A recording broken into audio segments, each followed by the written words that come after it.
was able to handle and do in his first game for you guys?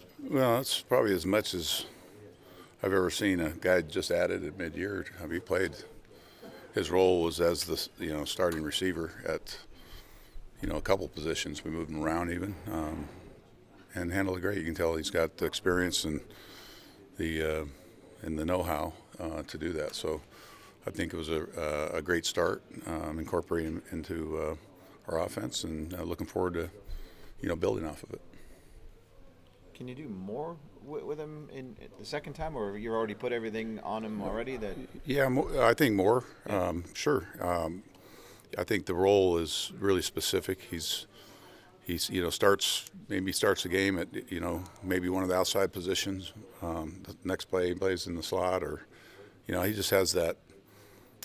He's done it through his career. He did it in college. He did it in Oakland, and you can see that it's not too much for him because he's a bright guy. He's a pro, and he's got the experience doing it. So I think he can handle more. You've had him about 3 weeks in a game. Anything surprise you since you've had him? I don't know if surprise. I just think he never really ceases to show like the explosiveness and his ability to use his speed, combination of speed and quickness. He's a tough cover for guys because he's a bigger receiver. I guess that's what I don't remember so much about him when he was playing. He's really a bigger guy, but he plays a little bit more like one of those kind of light speed guys, it's fun. It's great having him on the team. I think he can really continue to build off of what he did in his first game with us and as we move forward.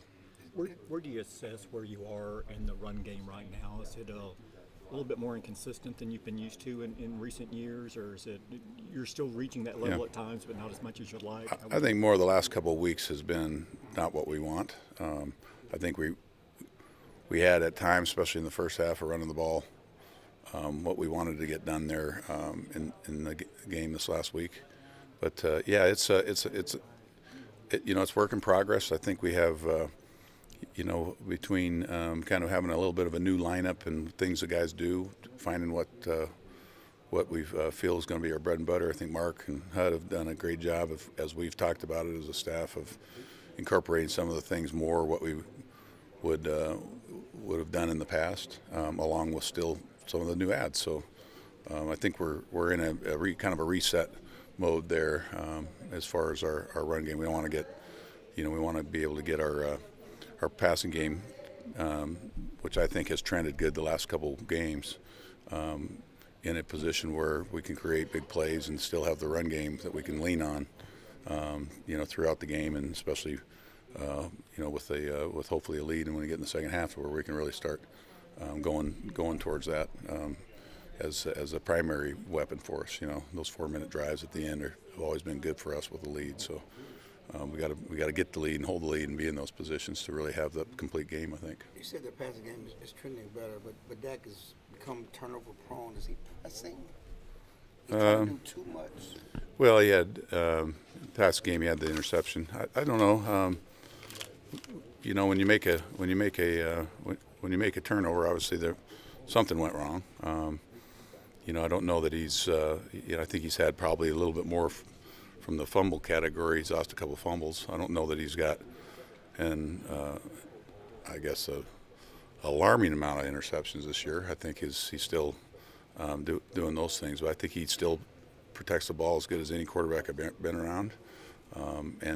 Sometimes you're in a position where you're trying to make a play and you just can't. You got to resist the urge as a quarterback sometimes, and he's learning that, and he knows that too, and he does a great job of that, most of the time. So I think he's a guy very cognizant of protecting the football, and then at times you got to be able to step in there and make a play. Know your guys are going to make a play for you. Are you reinforcing? Because the fumbles, certainly the last 2 games, have been him trying to make something out of nothing when he probably should have. It's that catch-22. You don't want to take that. Those games where he's scrambling. I think of those big plays he got in Jacksonville a few weeks ago where he was running. Everybody's all for that, right? And then there's sometimes when the defender is beating down on you and there's no play to be made, and sometimes a sack that's for -2 is better, and he knows it. We've talked about it, and you know, the quarterbacks get those guys come after that ball. They want to tackle the quarterback, but they tackle the ball first, and so yeah, he's very conscious of it and knows that there's got to be times where we just eat it, and I think he's learning that as he goes, and he knows it, and we've got to continue to execute that better. As you have your open competition this week to replace Connor at left guard, what are the different strengths or decisions when deciding among Philo and Redmond? Yeah, I think those guys they bring certain strengths, you know, and you know, I think Xavier's a little more of a guard, but you know, we're not making that decision yet, as we got another practice tomorrow. But both bring guys that know the game and have been working in those you know, in those practices, being ready if called upon. So we're really you know, we're really confident in either one of them doing the job for us. How much does experience matter when you got to figure the Eagles will just line up Cox on maybe on Redmond because he's not played, and kind of try and take advantage of him, or Suafilo's played a lot more than he has? Yeah, they're gonna. It's not going to be a secret. They're going to put some really good players up front across the board. So I think everybody's got to be cognizant of doing their job, not try to do too much. Just go out and play.